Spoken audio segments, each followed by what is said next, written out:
આજે વાત એક એવા જિલ્લાની કે જ્યાંના બાળકો 21મી સદીમાં પણ ભણતર માટે વલખા મારી રહ્યા છે। જી હા, છોટાઉદેપુરમાં સૌ ભણે સૌ આગળ વધેના સ્લોગન જરૂર લાગેલા છે, પરંતુ વિદ્યાર્થીઓ માટે પાયાની સુવિધાઓનો પણ છે અભાવ।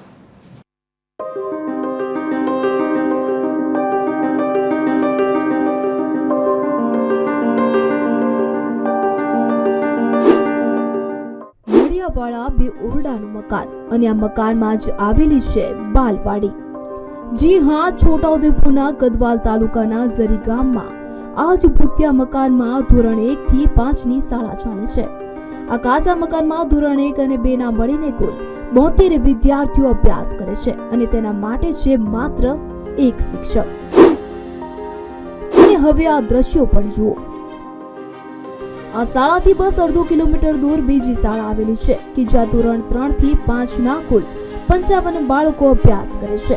ધોરણ 1-2 ના બાળકોને પ્રાર્થના મધ્યાહન ભોજન માટે અડધો કિલોમીટર દૂર આ શાળામાં આવવું પડે છે। તો આ શિક્ષકોની ઘટને કારણે પણ સીધી અભ્યાસ પર અસર પડે છે। આથી વાલીઓમાં પણ રોષ જોવા મળી રહ્યો છે। અને અહીંયા ખાસ વાત એ છે કે 3 વર્ષથી શિક્ષક માત્ર એક જ છે અને અમારા બાળકોને પહેલું બીજું અને બાલવાટિકા એમાં બહુ જ મુશ્કેલી પડવા માંડી રહી છે। અને કારણ કે પહેલા બીજામાં બાળક હોશિયાર ના હોય તો ત્રીજા ચોથા પાંચમા ધોરણમાં શું બાળકને આવડવાનું।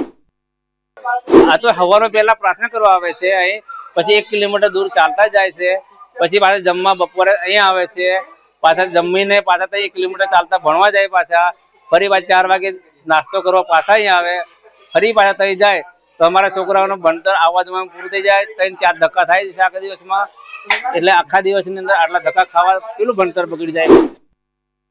બે ઓરડાની અંદર 72 નો એનું વિભાજન પાડેલું છે, તો એક શિક્ષક બે ઓરડામાં કેવી રીતે સાચવી શકે?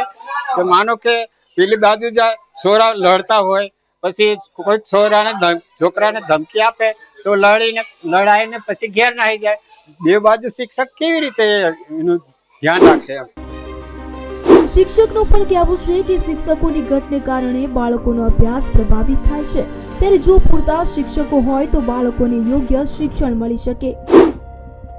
તો અહીંયા કુલ સંખ્યા 128 છે અને 5 નું મેકમ છે, અને 3 શિક્ષકો બરાબર જ આવે છે। અહીંયા હું એક જ શિક્ષક છું અને અહીંયા પેલા વર્ગમાં હું જાઉં ભણાવવા તો અહીંયા બાળકો ધમાલ કરે છે, અને અહીંયા ભણાવવા જાઉં તો અહીં બાળકો ધમાલ કરે છે। માટે ગામ વતી હું આગ્રહ કરું છું કે બીજા 2 શિક્ષકો ઘટશે તો અહીંયા બીજા 2 શિક્ષકો મૂકવા વિનંતી કરું છું।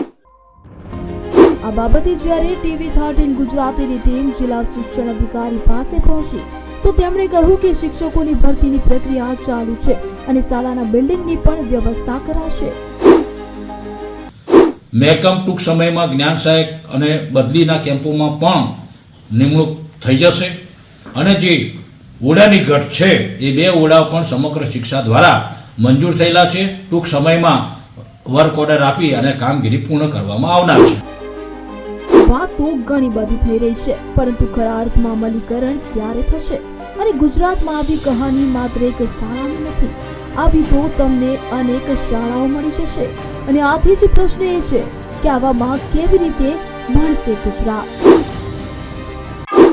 છોટાઉદેપુર જિલ્લાના આદિવાસીના બાળકો માટે જ્યારે સરકાર કરોડો રૂપિયાની ગ્રાન્ટ ફાળવતી હોય ત્યારે છોટાઉદેપુર જિલ્લામાંથી આપણી સામે કઈક નવા દ્રશ્યો આપણી સામે આવી રહ્યા છે। છોટાઉદેપુર જિલ્લાના અને નવરચિત જે તાલુકો છે ગદવાલ તાલુકો, તેના દ્રશ્યો આપણી સામે આવી રહ્યા છે। આજે TV13 ની જેમ આપ જોઈ શકો છો કે ગદવાલ તાલુકાના ઝરી પ્રાથમિક શાળા આવી છે, ત્યાં આગળ એક બાલવાટિકાથી લઈને ધોરણ 5 સુધીમાં 128 જેટલા બાળકો અભ્યાસ કરી રહ્યા છે। ત્યારે આપણે વધુ વાત કરીએ તો જે 2 શાળાના 2 ભાગ પાડવામાં આવે છે। એક શાળાના 2 ઓરડા અહીંયા આગળ છે અને 2 ઓરડા બીજી જગ્યાએ બાંધેલા છે, જે અહીંથી મિનિમમ 1 કિલોમીટર જેટલું અંતર ધરાવે છે। જ્યારે આ 2 ઓરડાની અંદર આપણે વાત કરીએ તો 72 જેટલા બાળકો બાલવાટિકા પહેલું ધોરણ અને બીજા ધોરણમાં અભ્યાસ કરી રહ્યા છે। જ્યારે શિક્ષક એક ક્લાસમાં ભણાવતા હોય છે ત્યારે બીજા રૂમની અંદર બાળકો શિક્ષકની રાહ દેખીને બેસી રહ્યા છે અને તેના કારણે તેમનું ભણતર બગડી રહ્યું છે। તો ગ્રામજનો માંગ કરી રહ્યા છે કે તેમને જે શિક્ષકોની ઘટ છે તે પૂરી કરવામાં આવે, નહીતર બાળકોનું ભવિષ્ય બગડશે। તો ક્યારે હવે શિક્ષકોની ઘટ પૂરી થાય એ જોવું રહ્યું. અજય જાની, TV 13 ગુજરાતી, હકતી ગુજરાતી, છોટાઉદેપુર.